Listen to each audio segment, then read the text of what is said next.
So, I came to Dark Souls off the back of Spyro and Skyrim, two games which, as I'm sure you'll agree, are not really all that similar to Dark Souls. It was a bit of a baptism by fire, suddenly being bombarded with all these new mechanics, the concept of a stamina bar that actually meant something, a variety of weapons with genuinely varied movesets, and more viable builds than just Sneaky Archer or Purple Dragon. Although it took me months to properly get to grips with the game, I went on to platinum it, then worked my way through the whole series, originals and remasters included, hoovering up all the FromSoft content I could. As a result, I reckon I'm familiar enough with the concept to make a lovely numbered list of all the bosses from easiest to hardest. If you enjoy the video, please like and subscribe. We're a small channel, but we're growing, and everything helps. Anyway, here are my rankings.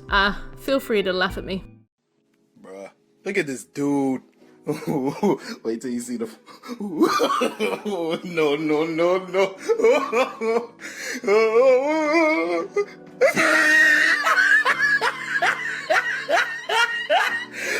Look at the top of his head.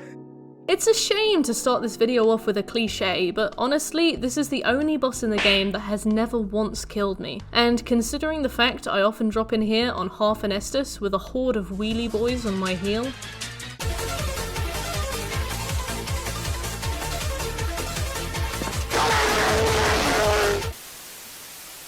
and start flailing around like some maniac, I do believe that is a bit of a miracle. Also, I was dog shit when I first played this game, so that is one huge achievement for me. I mean, his run-up is absolutely heinous. The first time I played this game, I got to the catacombs after Anor Londo, and still had my ass handed to me a million times over. But then you drop into this little coffin, and he just falls apart like 2-ply toilet paper after a particularly heavy night of drinking. I'd like to think his music at least makes up for it, but I've actually never heard more than a few notes of it. Oh, burn. Ceaseless sits here like the fat lard he is for one reason. I have never, ever fought this boy legit. Wait, that's illegal. Every single time I start this game for the first time, crack open my ancient undead eyes in the Northern Asylum, look up to meet Oscar's reassuring gaze, I think to myself, today's the day. Today's the day I fight Ceaseless properly. Today's the day I learn his moveset and defeat him once and for all. Spoiler alert, today is never the day. Boo! You suck! The only thing that places this sack of sulfur over Pinwheel is the fact that he's roasted me harder than that weird lucid dream I once had about Drake and Josh. That might also be linked to the reason I find him the most likable boss of the whole demon/Izalith quadrant of the game, which is saying something. Yes, that's gotta be it, it's gotta be it, it's gotta be it, it's gotta be it. One more! Yes! Oh, get out of it, you slag.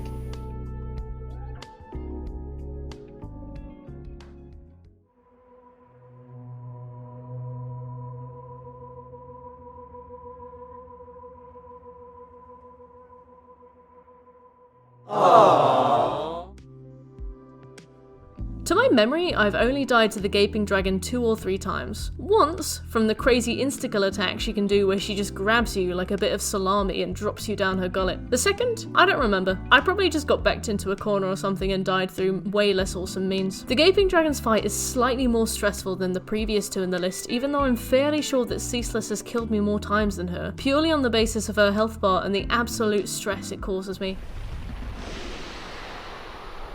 That is the scariest fucking thing I've ever seen in my entire life. I usually play it safe and spend about 15 minutes baiting her charge, watching her barrel into the opposite wall, punch her flank a few times, then back off before she jumps on my head. Recently I've gotten bold enough to smack her a bit when she flops down like a discarded anime body pillow, but it's more of a risk and it doesn't really make that much of a difference in the long run. Overall, I'd say this fight is really boring. She's got about 3 different moves, a billion HP, and 0 tracking, so you end up spending more time chasing her around because she's bumbled in the wrong direction than you actually do hitting her. Final verdict: too much health, too little fun.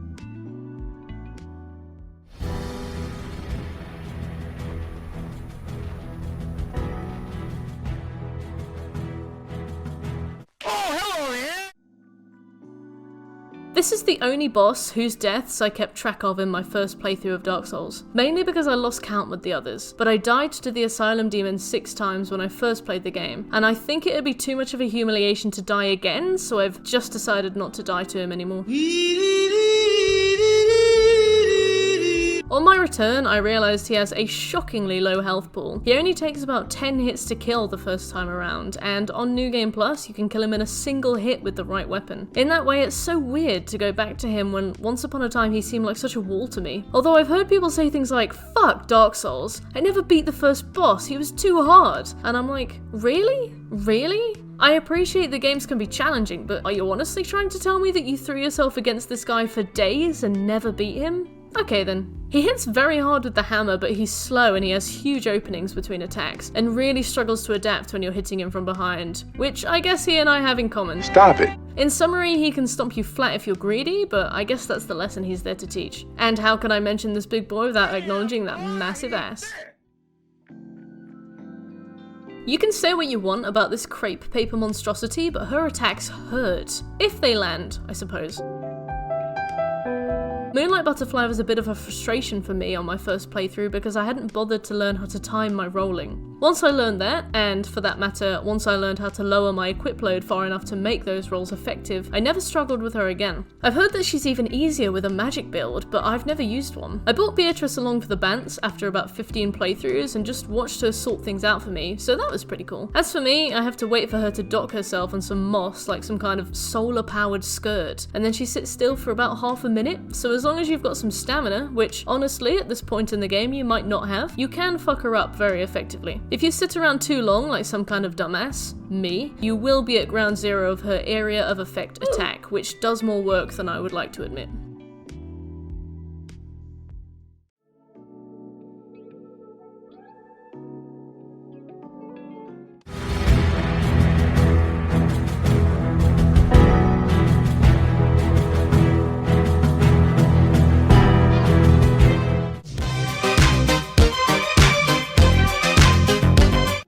Golem hasn't killed me very much, but I do find him to be a bit of a trial. He's got some really hefty defense, and I can never quite get him into the right position to knock him off the bridge, so I always end up fighting him properly, sometimes even on the big slab of land, just to minimize my own risk. Due to his size, he has some really deceptive telegraphs, like the Giant Lord from Dark Souls 2, but not as bad. I'll be chilling by his ankle, whacking away, and all of a sudden he'll sweep me up and yeet me over the side. He hits quite hard with his axe, but honestly the real danger is being grabbed and thrown over, which is a huge frustration when it comes seemingly out of nowhere. He does look super cool though. I can't tell you how terrified I was when I first climbed Sen's fortress, seeing him waiting for me beside the enormous wall before Anor Londo. Luckily, I've always had the motivation in me to bother killing the giant that throws the explosives, so this fight has always been the easiest version.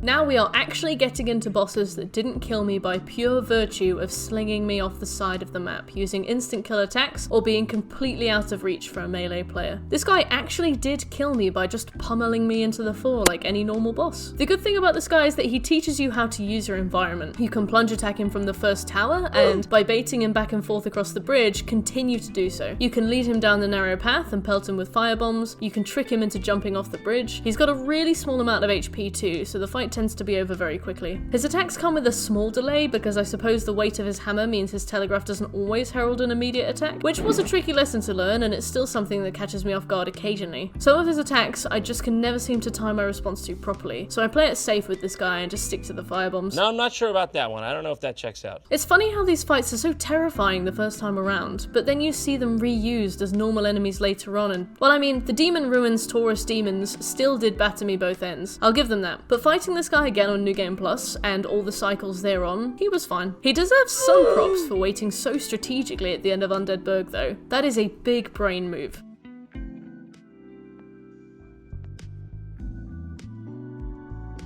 There's not that much to say about this guy, since he's basically a reskin with a wider moveset, but I actually had so much trouble with the Stray Demon that I ended up consulting Google, but it appears that very few other people had that much trouble too, so I ended up just having to search quite far for any good tips that weren't just get good. Before you ask, I don't know. I don't know why I found him so difficult. I just walked in one day and he splattered me across the floor like a mosquito on a truck window. My main issue was his AoE, the telegraph of which for some reason my brain just completely decided to disregard. That one-shot me more times than I can recall. I just did not see the telegraph, and when I did, I couldn't yank my consciousness into responding quickly enough, so I always took the brunt of it. Once I had that down though, I never lost to him again. Because of that initial trauma, I usually don't feel ready for this boss until long after Ranol Londo, but it always ends up being underwhelming.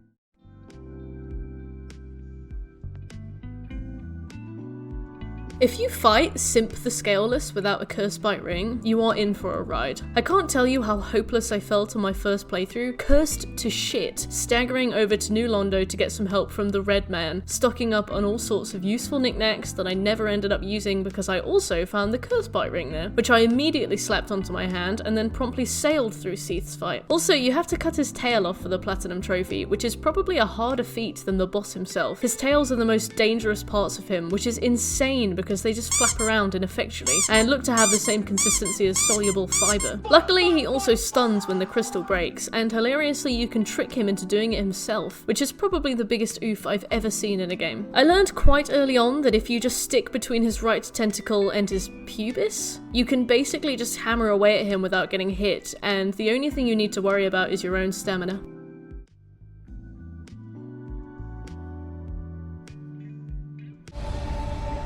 I'm going in, bitch. I'm tired of fucking losing, dude. I'm tired of losing. I'm tired of being a bitch.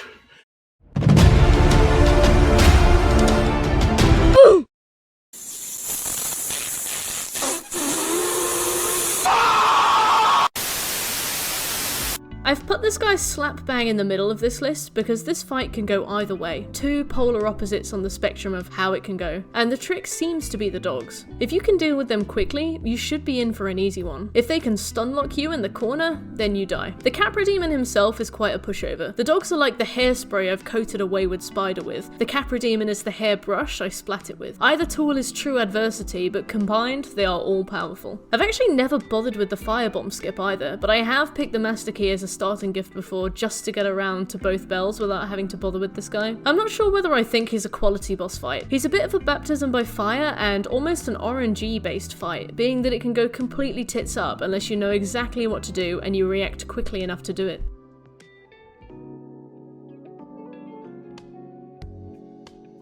Even after a few playthroughs, this guy can hit you like a lorry. He fires some meaty magic spells, some of which ignore the pillars you've specifically been given as cover, and most of which can kill you almost instantaneously if they hit you. The flurry of arrows he does when he feels you're getting a bit too close for comfort is definitely one to watch out for. Once you get to him, he's no real struggle. I've used this Zweihander in every single playthrough, which usually means he goes down in 5 or 6 hits, which is 2 or 3 chases depending on time management. Sometimes though, RNG is just not on your side, and he'll just keep teleporting and teleporting away, even if you're not that close to him, and you basically have to chase him without taking any damage for what feels like minutes. Luckily, he's not hard. Well, he might be, you can't quite tell. Ever since my love affair with Dark Souls 2, I've abandoned my shield like a sweaty t-shirt at a music festival and now just two-hand the Zweihander like some sleek fantasy chad. And yet, returning to Dark Souls, Sif is still the only boss that I'll more than likely use a shield for. The first time I played Dark Souls, she absolutely decimated me again and again. I hadn't practiced blocking and rolling, and I would typically die in 2 swings of her sword. I often mistimed my rolls back in the day, so I could never get my timing to align with her sword swings, and I remember being stuck against her for a weirdly long time. Once, however, I found the grass shield tucked away in a cave in Darkroot Basin, things became much easier. Sure, I couldn't tank her 3-swipe combo, but I didn't need to. I could block a couple and then slip away into the night, or charge under her and stick so close to her that I could officially be labelled an ingrown hair. I don't know why I struggled with her so much, somehow I just did. This fellow absolutely ruined me during my first playthrough of Dark Souls. He absolutely thwarted me, hands down. It was exactly the same situation as the Stray Demon, whereby I had no idea how to handle his AoEs, and he also hit twice as hard, and he had a tasteful Razzmatazz reskin. I remember googling for help with this guy and finding so little advice. It was honestly so weird to me that other people weren't struggling with him. He hits really fucking hard, and usually slaps you with the overhead swing the second you walk through the door. The best way to handle him is to squeeze yourself between his cheeks like a credit card and wail on him until he dies, rolling desperately backwards whenever you see his AoE telegraph. He is a logical step forward from the Stray Demon, who builds upon the mechanics of the Northern Asylum Demon in turn, which is pretty cool I guess, but I can't help but feel like he was supposed to be something entirely different, a whole different fight. He drops a staff when he dies, the description of which implies heavily that he was the first ever demon, so I feel like he was initially supposed to be something completely different. The Demon Ruins and Lost Izalith was a very unfinished section of the game too, so I wouldn't put it past them. Instead they just turned the hue slider to red on the Stray Demon and slapped him in there instead.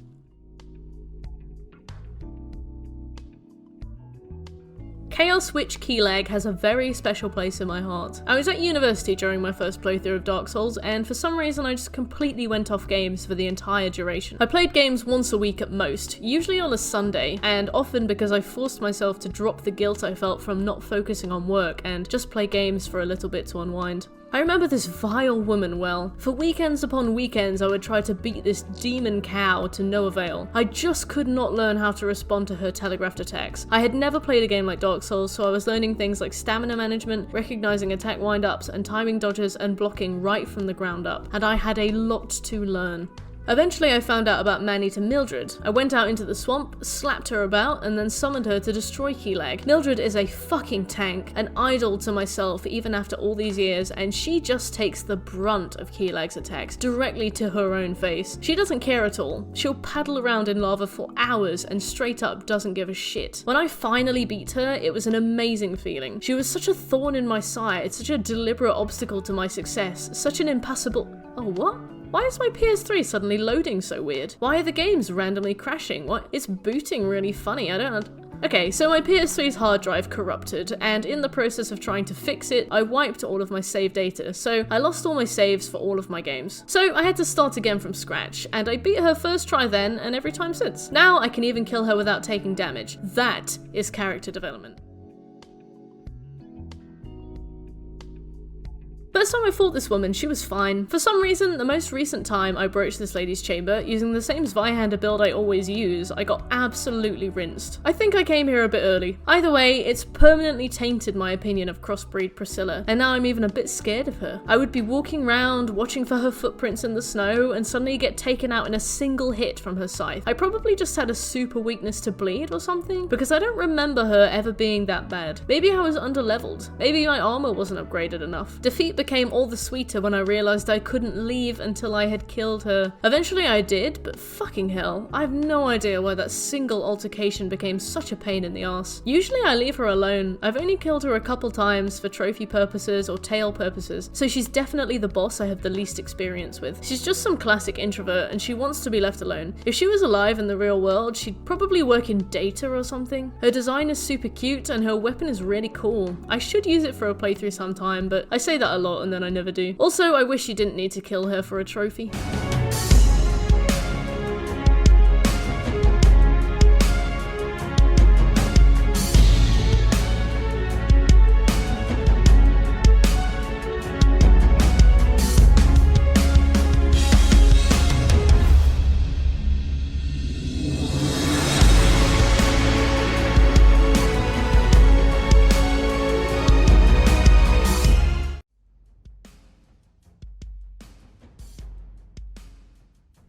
Sanctuary Guardian is hands down my favourite boss design in Dark Souls, and probably one of my favourite fights. Although I heard that if you come back at a certain time, you have to fight two at once. No thanks. Once you've lopped his big scorpion tail off, this boss fight becomes a lot easier. But I've only ever knocked his tail off by accident while flailing around wildly, so it just introduces this element of random chance every time I fight him that feels unique to me in a way. Will I make this fight easier by pure accident? Tune in next time to find out. He can stun you by flapping water at your face, which is a bit weird wimpy, but the telegraph is obvious enough that you have time to roll out of the way, and even if he catches you with it, you might be able to escape before he can do any damage to you. It's a really fast-paced fight, which is probably why I enjoy it so much. Just desperate rolling through the water while some huge chimera chases you around, just splashing around doing mad work on this big cat like no one's business.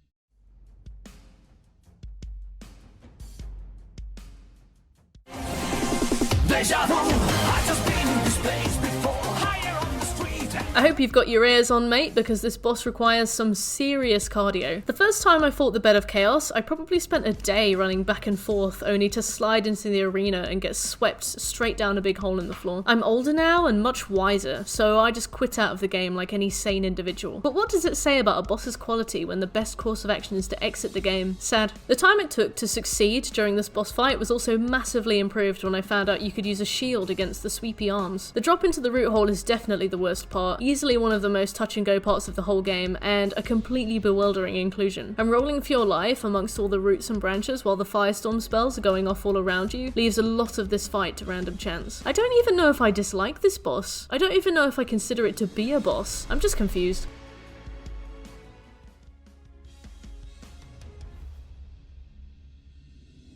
Nito has the propensity to be a real tough cookie if you don't get his gimmick quickly. His moveset by itself is very simple. He has a couple of very slow, basic melee attacks. He has a crippling area of effect spell with a significant telegraph, and he has a ranged attack that involves toxic. He's also got this adorable little grab where he like wiggles his fingers at you. All with enough time can be learned, understood, and responded to perfectly. The rough thing about Nito is Boney M and the crew. As you're running around the area, skeletons will spawn under your feet and chase you. If you go in there without the fog ring, if you drop in and run around half-cocked, or if you attempt without a divine weapon, you can find yourself overwhelmed very quickly. Personally, I don't bother with a divine weapon. I just slap on the fog ring and park myself right at the entrance to the boss fight to attract minimal skeletons, watching Nito spend the better part of 15 minutes walking slowly across his arena towards me. His health pool is surprisingly average, and once you've beaten him and know how he works, he never really becomes a problem anymore. Also, the run-up is suboptimal.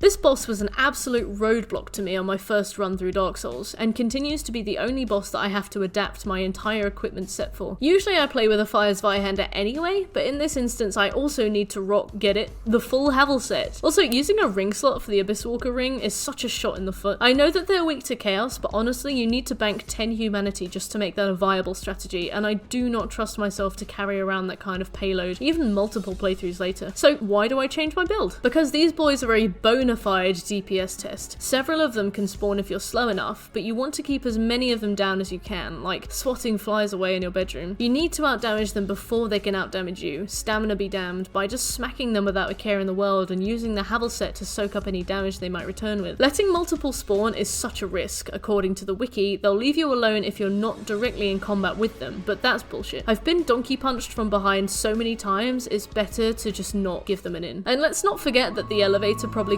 contributed more to that death count than I dare to admit.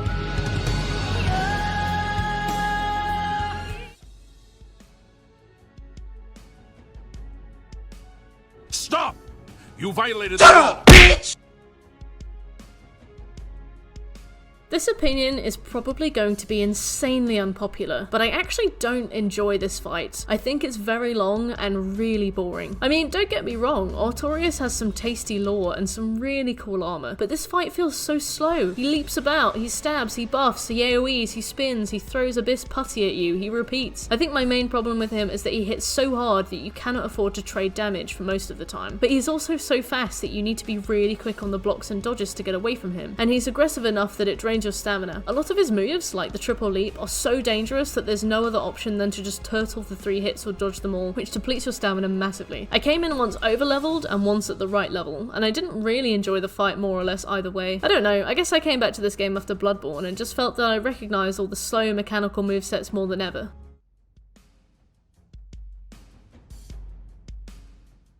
Haha, yeah, here they are. The 6th hardest boss for me is the Bell Gargoyles. I used to be really good at these guys, never had too much of an issue with them, but returning after Dark Souls 2's Belfry Gargoyles, I've completely lost my ability to handle these boys. I usually have to comb through Darkroot Garden and Basin before I even feel ready to have a go. I'm just low leveled, I usually forego armor until I've bolstered my equipment load so my defense will be nothing, and me and my Drake Sword just get so wrecked. Honestly, it's on me. I'm terrible at being patient and baiting the right attacks, so I run in and I die a lot. Or I have my stamina drained from all the dodging I do and I get blindsided. I actually genuinely tilt at these boys. Like, I get really annoyed. I have to take a break. The fight, for me, often relies on RNG. Who is where when I'm running around? Which moves are used? How aggressive they are? I've not summoned anyone yet though, so I'll allow myself that small pride.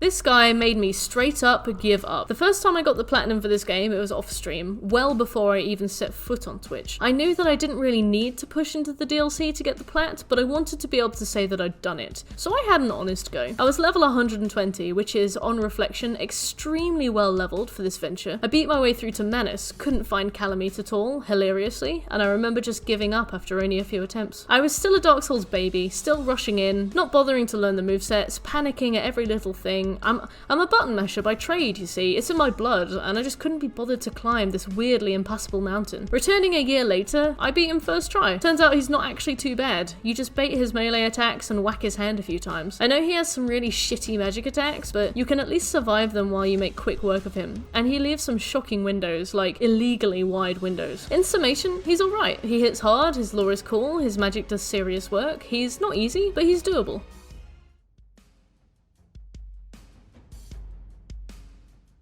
These two bunions were well established in my catalogue of fears long before I played Dark Souls for the first time. I was well aware of them in advance and truly terrified. The first time I beat them was actually on a friend's game during his second playthrough, charging through Anor Londo with a halberd and the sealer set. I asked if I could have a go, and after about an hour of trying, I somehow managed to beat them. I was sweaty though. My friend actually commented on it and his girlfriend had to lend me some body spray. Attempting them on my own game wasn't easy. I summoned a Sunbro a few times, but they'd always die fairly quickly. I then summoned Solaire, but he typically never makes it until the end. During my first platinum run of Dark Souls, I did rely on summons for ONS. In New Game Plus, when I realised I needed to kill Super Ornstein, I summoned 2 PvP players, 2 girls, 1 barbarian and 1 witch, who followed me into the boss fog like my own personal militia. They watched to see which of the pair I attacked first, and then got to work on my behalf. In only a few hits, Smough was dead, and Super Ornstein died before he could even ready an attack. Inspirational. On my second playthrough, on stream more importantly, I learned to solo them and proudly did so first time in both instances. The two together aren't too much of a problem as long as they keep their distance. Super Smough is fairly trivial aside from that huge ass stomp he does. Super Ornstein is a nightmare and a lesson in panic management, with some of the craziest hitboxes I've ever seen. His grabs are insane and I can be 50 feet away and still get swiped up and zapped to death from halfway across the planet. He sucks. It's all worth it though.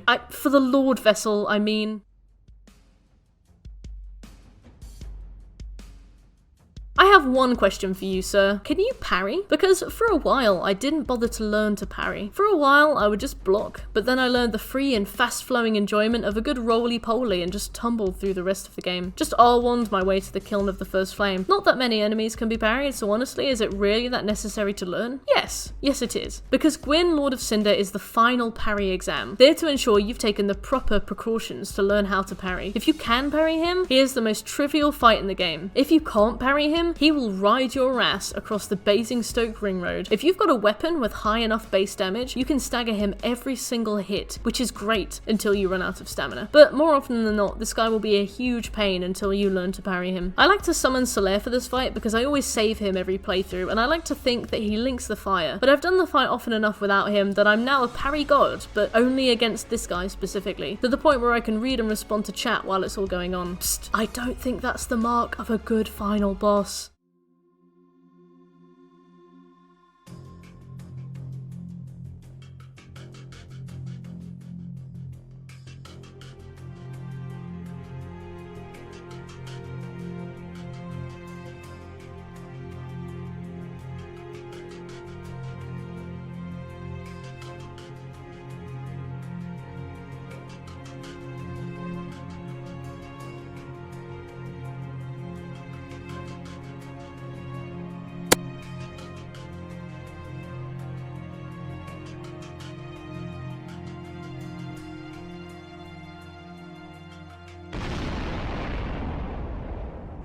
Another happy landing. The first time I played the Artorias of the Abyss DLC, I never found the key for Hawkeye Goth's tower, and I also never found Kalameet's arena, so I missed out on a whole host of adorable giant dialogue and some cool dragon cutscenes. Second time I returned to the DLC, I felt a bit underleveled and ended up expending upwards of 20 attempts on this big old dragon. He's got a few frustrating shitboxes around his neck and tail, but otherwise offers an exciting, fun, and fast-paced fight. I know his grab attack is one big joke, and I've seen it mocked on a million different forums, but my greed gets the better of me every time, and I'm too busy flailing with my sword around to notice. There are a few of his attacks that I like to bait out, but I tend to run out of stamina chasing him around, so I feel it's better to let him come to you. Having played the game so many times before I ever even met Kalameet, it was rare to find an experience in this game that still gave me that rush I thought I'd long since rinsed.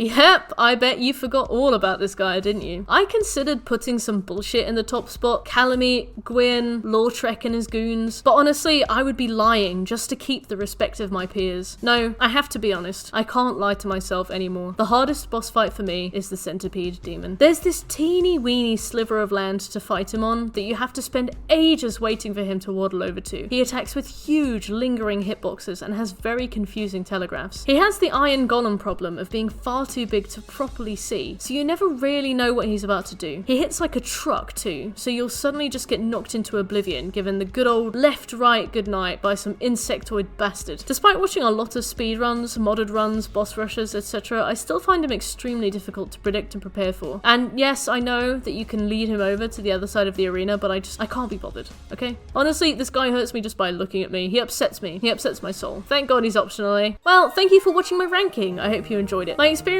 with Souls was pretty fraught with difficulty, so you'll probably disagree with almost every point I've made, being that you're likely much better at the game than me, and that's fine. I want to give a big thank you to my Patreons as always, and my editor, McSmooth. Please check out his Twitch channel below in the description. As always, please like and subscribe for more, and thank you again for watching.